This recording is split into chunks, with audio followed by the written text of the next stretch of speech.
Hey, everybody, this is the Tax Lady, and hey, who's counting? But we got 10 days left. 10 days, and we want to help you. I'm from EG Tax. I'm Esther Galias, the Tax Lady, and I'm joined in studio with Steve Jacobson. Hey, Stevie. Hey, Esther, how's it going? Good to get out, isn't it? And the sun is shining, and 10 days. 10 days, and it's nice and warm, too. Yes. Not.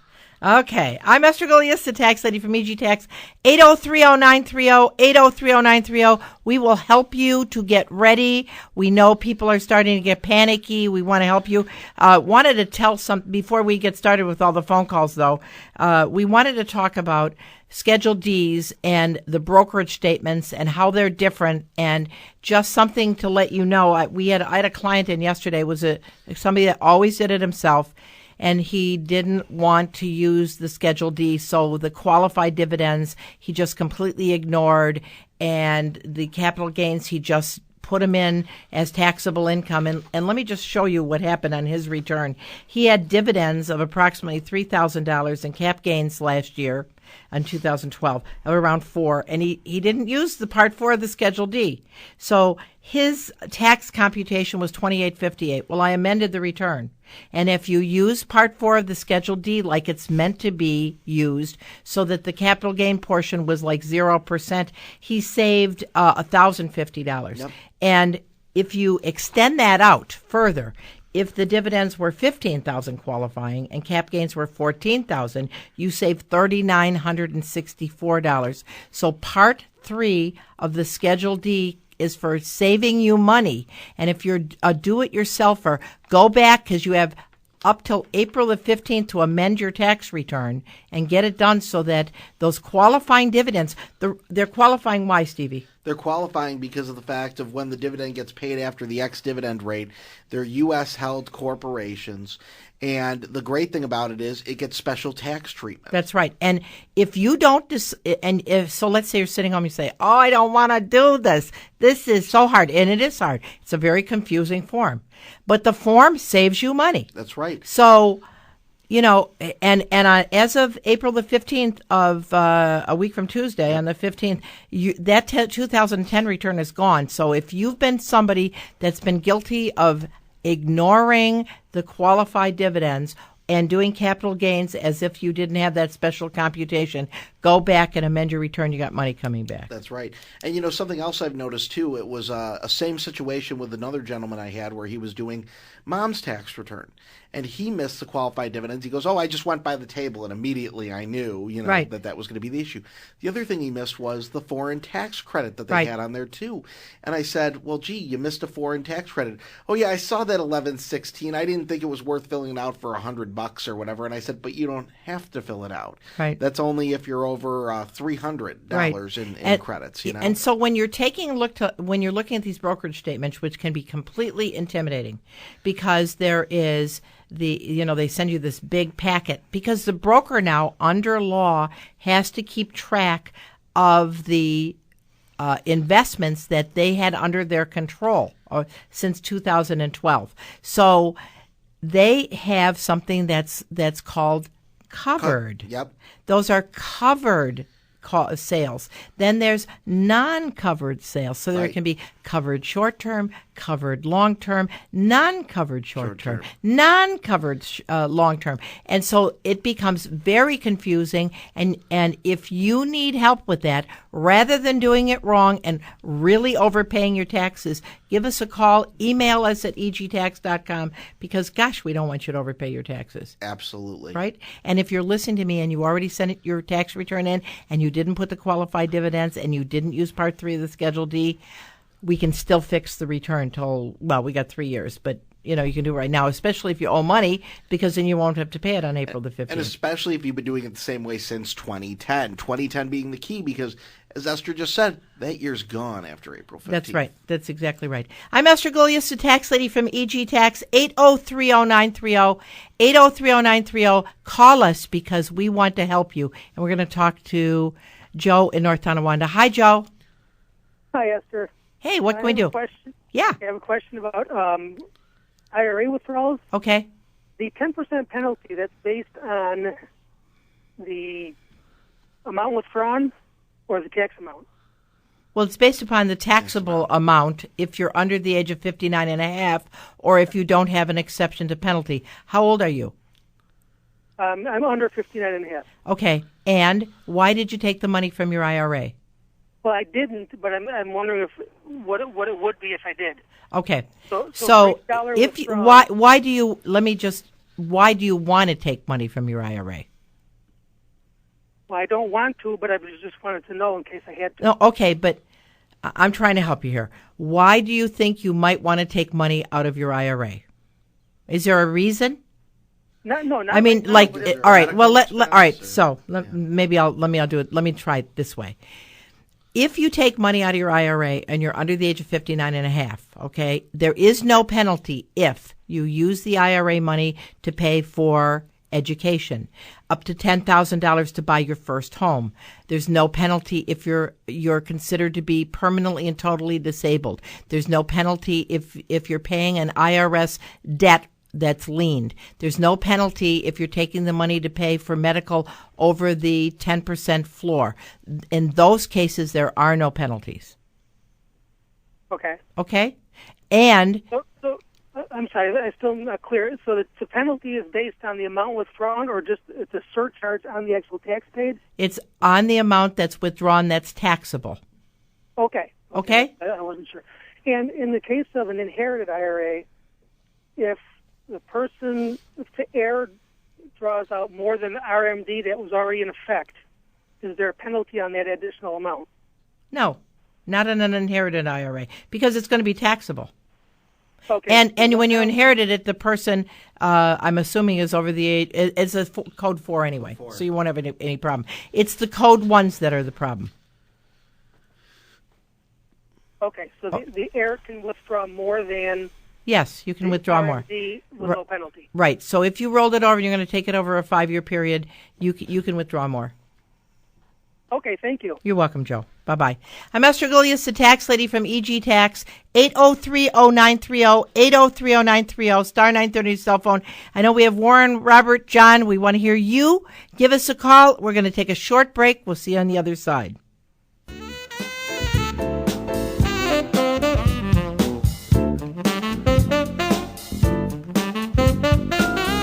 All right, that smooth jazz is brought to you by Diane Tabor. She's a client of mine, and a couple weeks ago we played a CD by of the Fidelis, by the Fideli Trio, Ann Fideli Trio, and everybody loved it so much. And Diane just came in today to get her taxes done from Connecticut, and she's like the sister of the Fidelis, and so she's like a great musician too. So we're going to play cuts off her CD. So if you're into like smooth jazz, and you like this, you can go to CD Baby and go to More Than One Ingredient. Diane Tabor is the songstress on the CDs, and she's great. And then also, if you're interested in the Ann Fideli Trio, it's great. I mean, he gave that to me, and I have it in my car. Oh my gosh, I can't get. There's Emily in there, and I can't get Emily out of my mind. It's so great. But anyway, we're going to talk taxes. I'm Esther Gilius, the tax lady. We got like 10 days to D-Day, and we want to help you. So if you have any questions, give us a call, 803-0930, 803-0930. And we have Robert in Williamsville who's been waiting. Hey, Robert. Hey, Esther. Love the jazz. I love jazz. I do. I. Great. What can we help you with? Medical mileage. What is the current rate? All right. 22 cents a mile, I believe, is what we No. got now, Medical mileage is 24 cents 24. a mile. I was close. Close. Bingo. At 24 cents. All right. Business mileage is 56 and a half. Medical is 24 cents and charity's 14.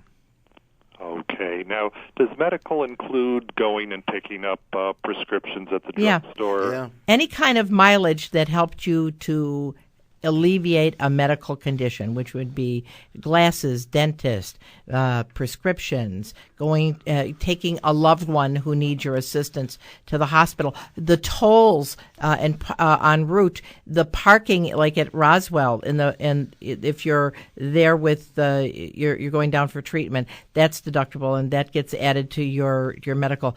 Something you'll notice: are you under the age of 65?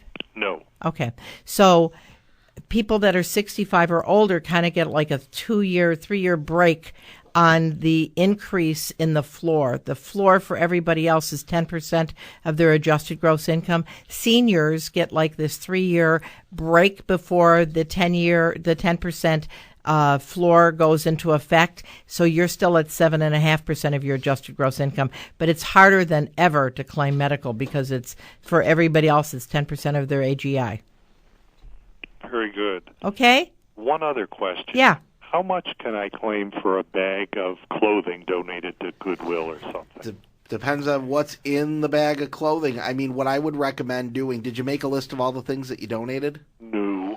Oh. Well, what you need to do is reconstruct. You maybe sit down with your wife and reconstruct what you put in there, because in the event of an audit, quite frankly, you have to come up with what you gave, what you think you paid for it originally, the fair market value of what it was worth. Yep. There is no flat amount per bag. What you could do, you could go online to, or even go into a Goodwill or Salvation Army store, but online at Goodwill and Salvation Army's website, they have what's called valuation guides there, and that could also help you reconstruct it as well. Great. Okay? Thank you very much. Thanks, Bob. Good luck. Bye-bye. Bye. I'm Esther Golias, the tax lady from EG Tax. We have 10 days. We want to help. Give us a call, 803-0930, 803-0930, star 930 on a cell phone. And we got Warren in Boston. Hey, Warren, how can we help you? Hi. My mother died in 2012, and the bank sent some 1099s in her name for 2013. I tried to get them to reissue them in my father's name, who's the surviving spouse, and they said they can't do it. Now, how do I file for her taxes? Okay, so Dad is still alive, correct? Yes. Okay, so what I would do is a nominee distribution back to Dad and put him on Dad's return, because Dad is the heir, correct? Yes. Yes. What do you mean? What do you mean by?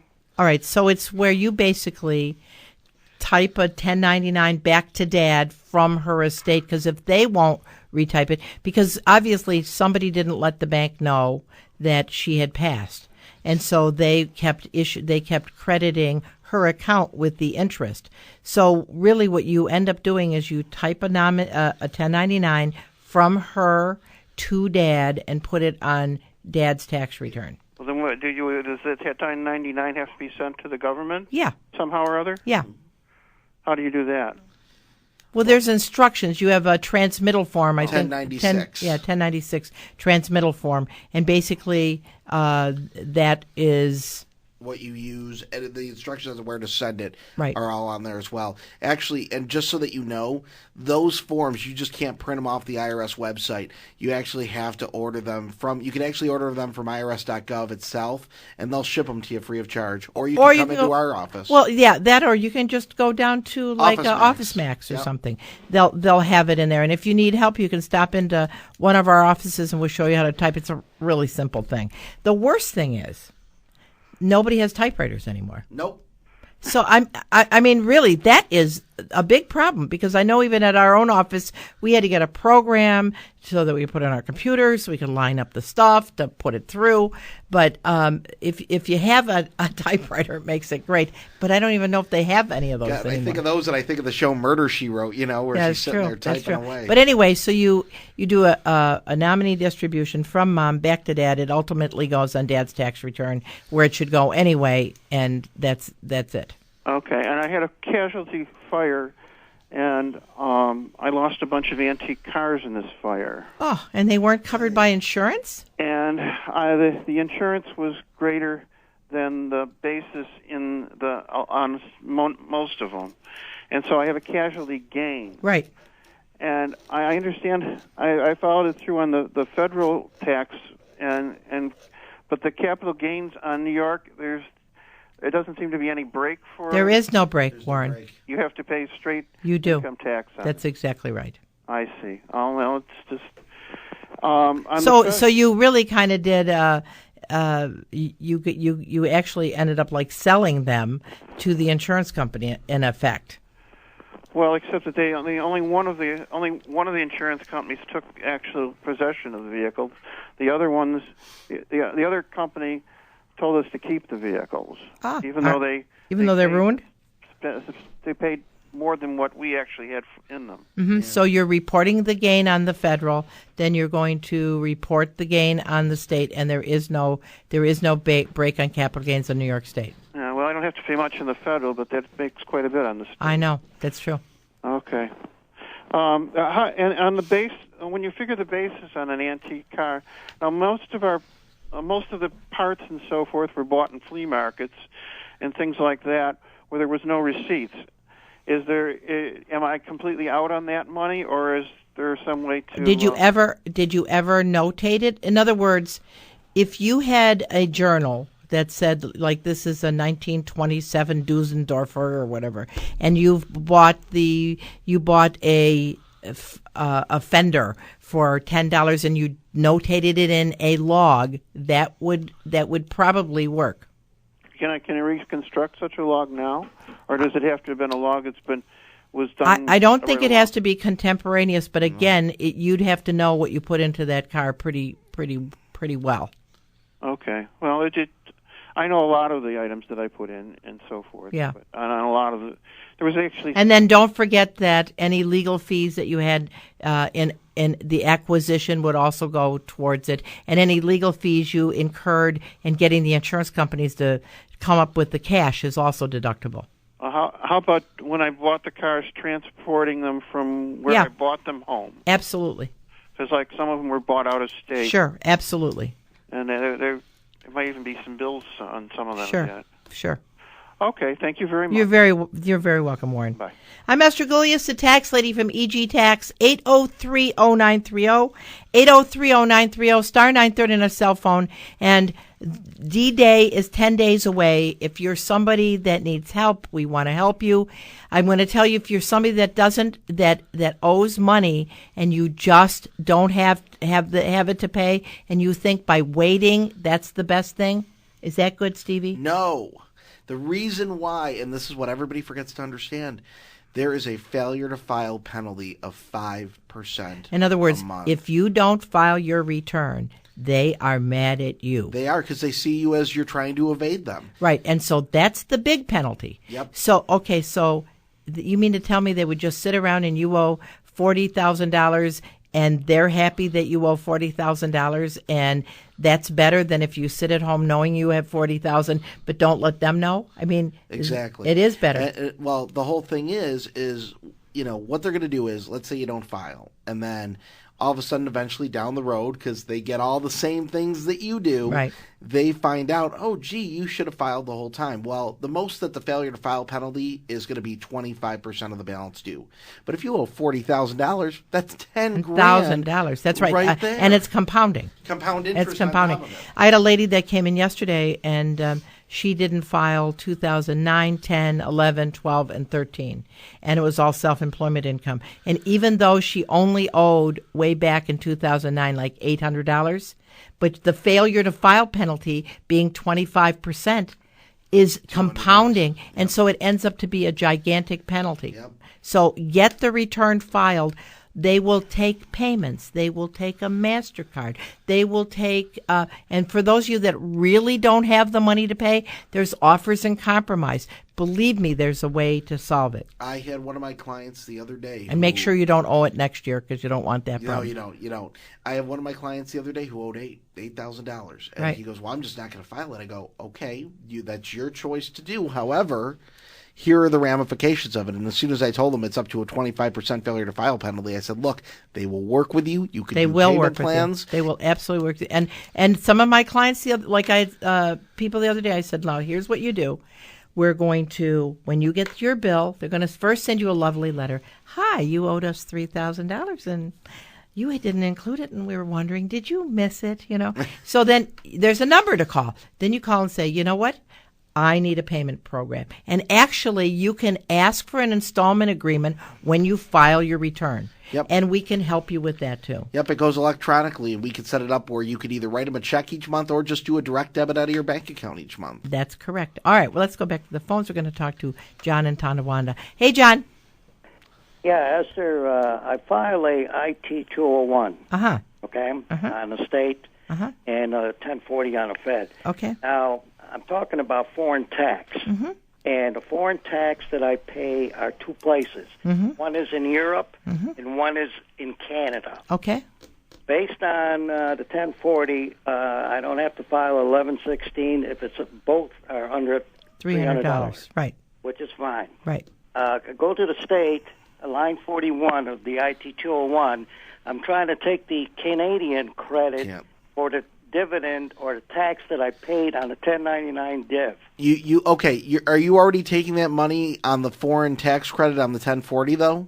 Yes. Then you cannot take it again on the 112C either. It's one or the other. You mean in other words, you can't get a double benefit for one tax paid. Because on the federal, it's 100% credit.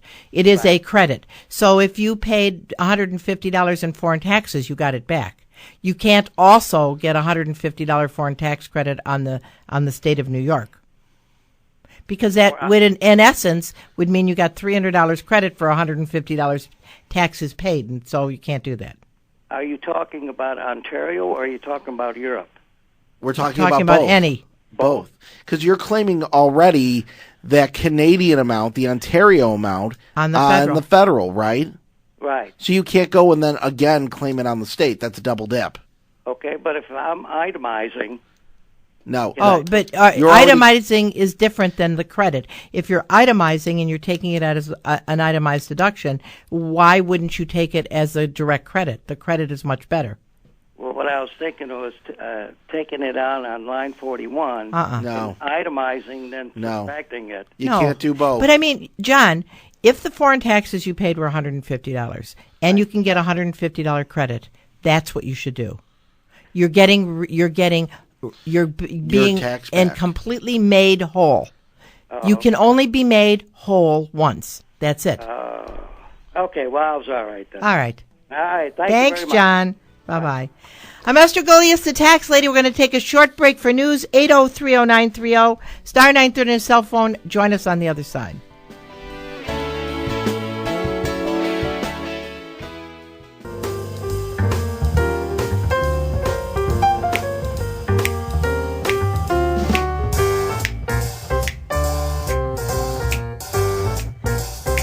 That's Diane Tabor Markowitz. More than one ingredients. You can go to CD Baby, and I'm not selling them. I'm just telling you, they're my clients. She's great. Wait, listen.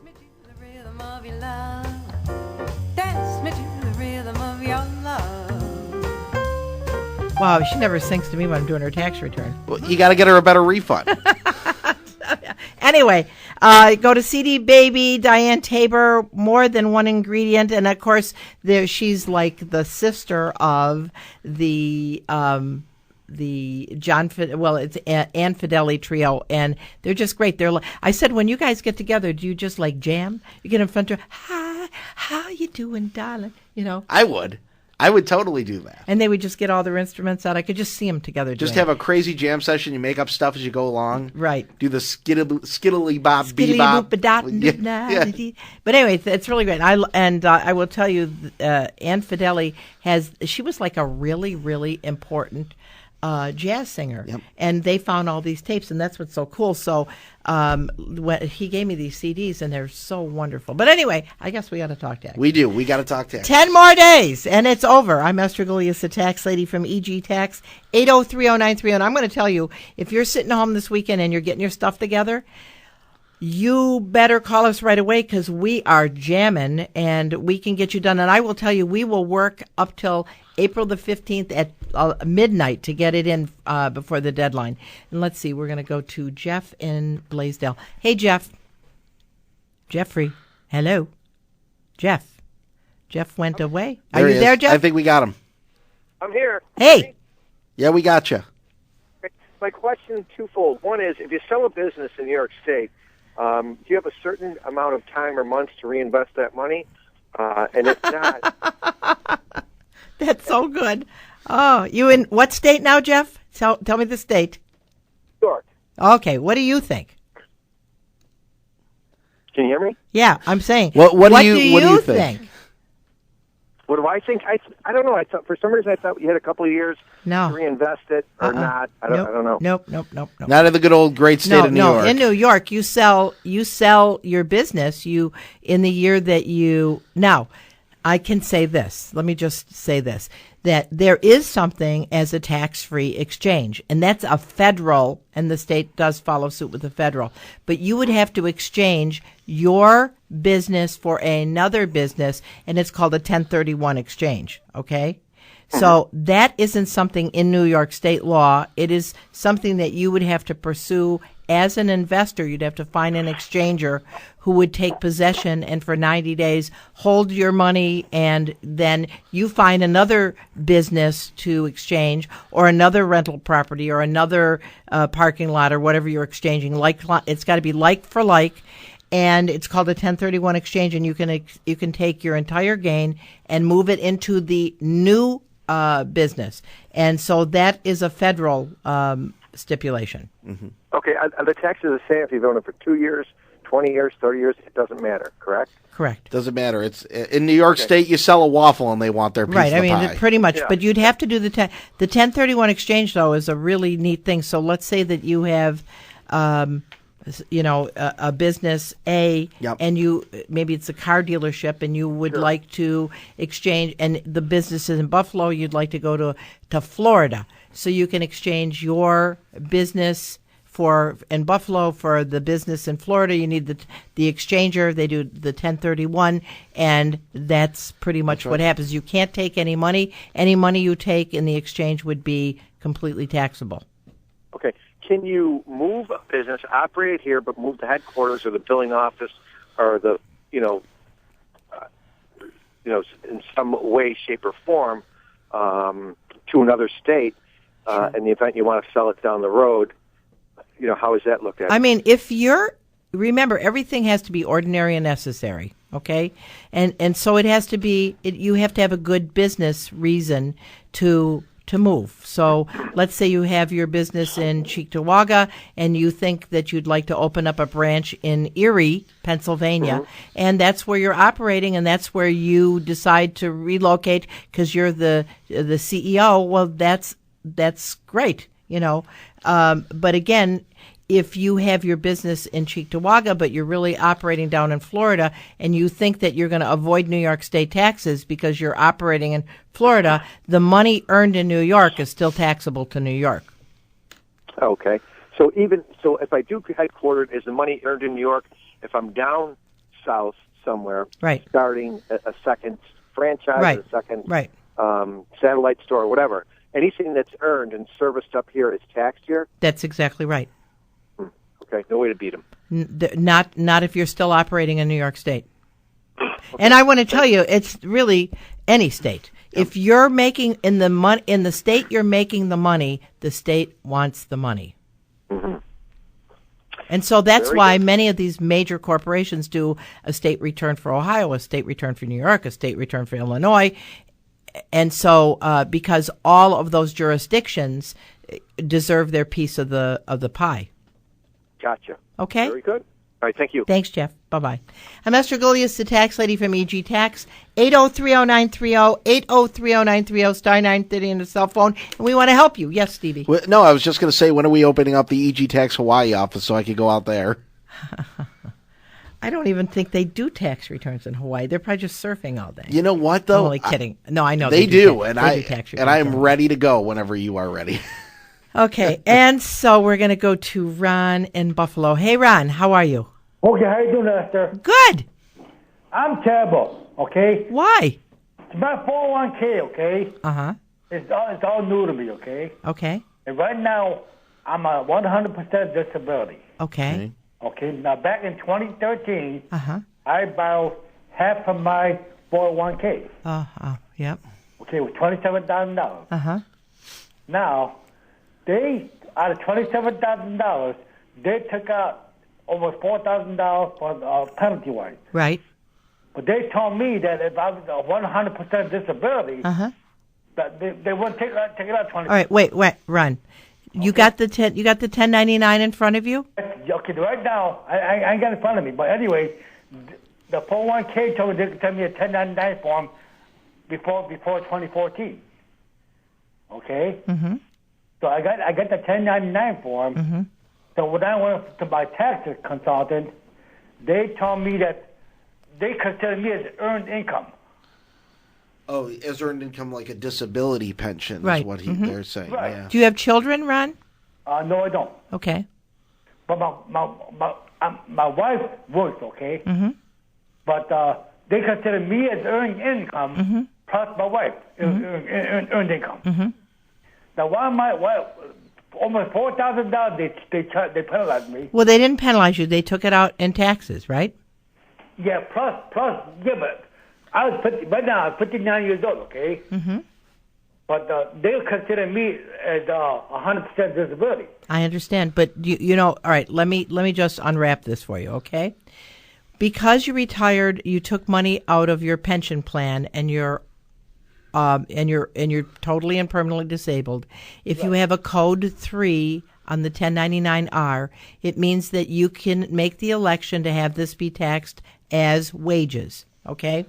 But whether it's wages or, in your case, if you have no children at home and you don't qualify for the earned income credit, it really makes no difference whether you make it wages or keep it as a pension, okay? You get no special tax treatment because you're disabled at all. So that's just totally income. You just have to pay the taxes on the federal, and because you're not over the age of 59 and a half, when you took the distribution out, I'm assuming it's going to be fully taxable on the state as well. There is no stipulation for people that are disabled. I was going to say the only thing I could think of that you could do is if you had any of that money left over, you could take that money, because if they do treat it as earned income, you could put it into an IRA. That's true. So you can use it for an IRA contribution. That'll help reduce your overall tax liability, and you have till April the 15th to put it in. And I know you're frustrated because you're disabled, but unfortunately, there's nothing in the law except for reclassifying that pension to wages that's going to save you any money. Okay, excuse me, okay? The thing is, the 401k told me that once I want 100% disabled, I should have the plan at all. No, that's not true. That's just a penalty. Just not true. Yeah. You don't have a penalty. Right. If your tax preparer charged you a penalty, then they didn't do it right, because there's an exception to penalty. Okay, so I don't know. I don't see your 1099 form. If your 1099 form says it's a code 1 and your preparer charged you a penalty, they should have done a 5329 with an exception to penalty to avoid it. So I don't know if they did, Ron. But if you want to call me at my office, 632-7886, I will be very happy to help you. Okay, but the thing is that according to my 401k, right, they said I shouldn't bow down with money in the first place. I should have one step at a time, a little at a time, I mean.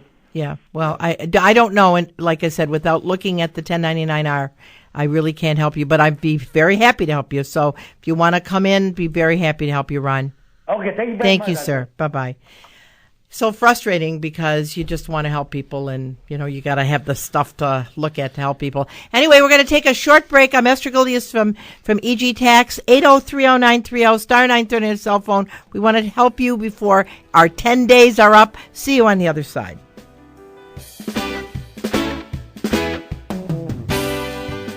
Send me a message with your touch that tells me you're so. Hey, this is Esther Golias. It's me singing. Whew.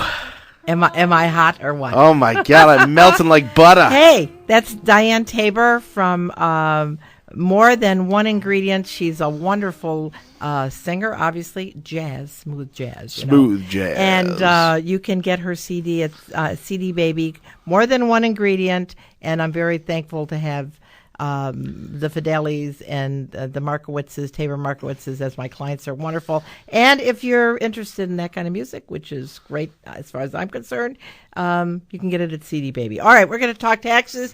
I'm Esther Golias, the tax lady, 8030930, 8030930, star 930 on a cell phone.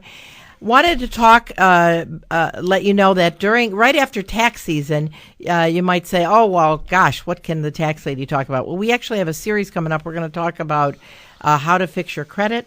We're going to talk about budgeting, how to budget. We're going to have special guests on. I think Jeff Katz is going to be on talking about estate and estate planning. And, on the state of New York, even though the federal might be $4.25 million, the state of New York is $1 million. And the first tier starts at like 18% that they charge you, up to 60% of your estate. So estate planning is kind of an important thing to do. We're going to have Bill Barber on. We're going to talk about insurance needs. So those are, and if you have anything you want us to talk about during the summer, we'll have a guest on, and you can email me at through our website at egtax.com. You got it. Okay, let's go to the phones, and we're going to talk to Dave in Cheektowaga. Hi, Dave. Hello, Dave. Hey, what can we help you with? Hi. I'm actually calling for my mom. Okay. She's bashful, so I call for her. She's a senior, and she's been retired for a few years, and she hasn't paid taxes in really several years. Right. Even though she's filed. This year, apparently due to some dividends in her portfolio, she has a tax liability of approximately $2,000, which she's going to pay. Okay. The accountant that did her taxes also did up an estimated for her to send in of somewhere between $400 and $500. So she's all upset about this, and she's thinking she's going to be penalized. And No. See, and so she's trying to decide whether she needs to send in this $400 or $500 now, or whether she should just take a chance that maybe she might not have the same tax liability at the end of 2014. If that's the case, what would be the penalty or interest? Would it be a sizable amount that would be enough to be concerned about? Okay, first of all, because she owes more than $1,000, she's supposed to see it's a pay-as-you-go system, and so the IRS really likes it that they would get mom's money as she earns it if she's going to have a liability over $1,000, because that's when the penalty kicks in. Now, the penalty is not much. I'll tell you the truth. On $1,000, it's going to be, or $2,000, it's probably going to be $15. So if your mom doesn't mind, she is supposed to do it.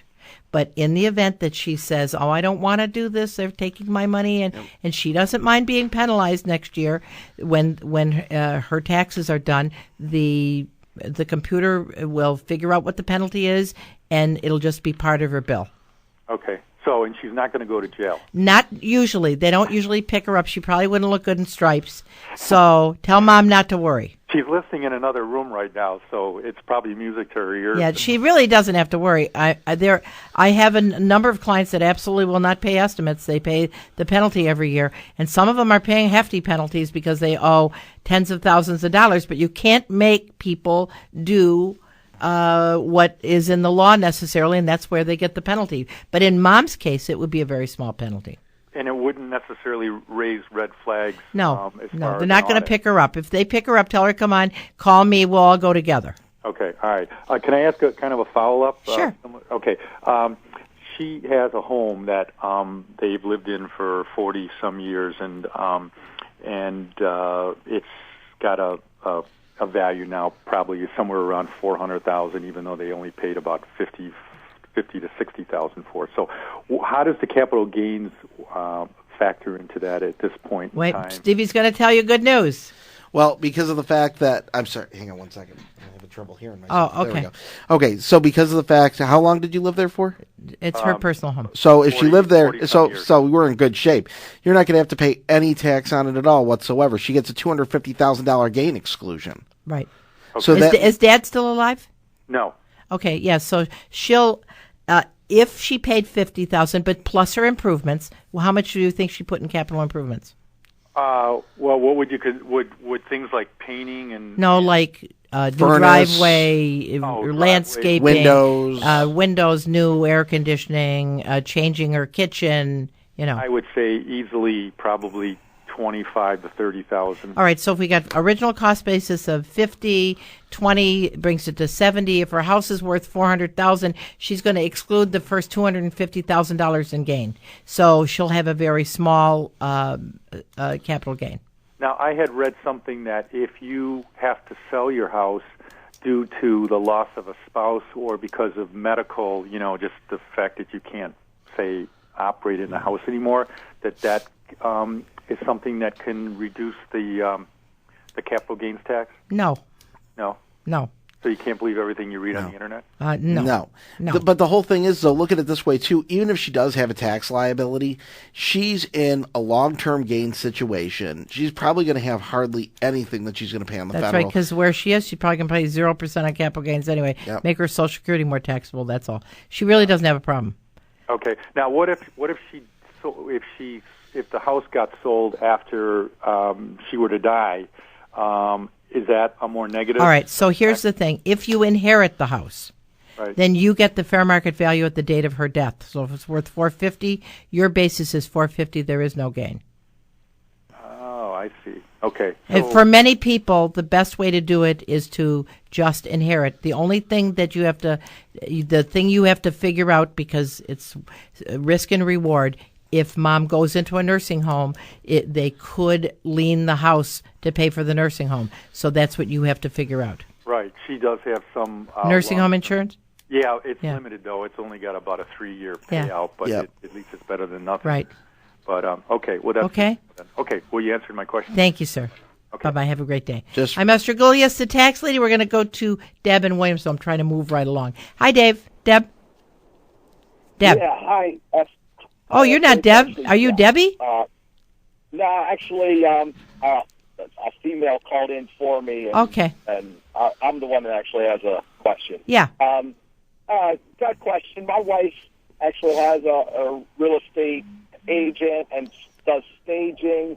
And so we're looking to buying a vehicle this year and was wondering if the Section 179 for 6,000-ton vehicles is still in effect this year, or was that phased out where you can take deductions for what kind of business is this for that you're buying this vehicle for? For staging. For staging. Right. So okay. So is it a truck or is it an SUV? Well, we haven't decided yet what we're going to get, but probably was thinking a large SUV that would be over 6,000. Let me help decide for you then in that case, because the SUVs you can no longer do a Section 179 on. It has to be a truck. Now, however, if you did do the SUV, worst case scenario, you could take bonus depreciation, write off half of it in the first year, and then take the rest over the remaining useful life of it. So it's still a good deal. So, but again, I want to tell you this. I have to caution you this.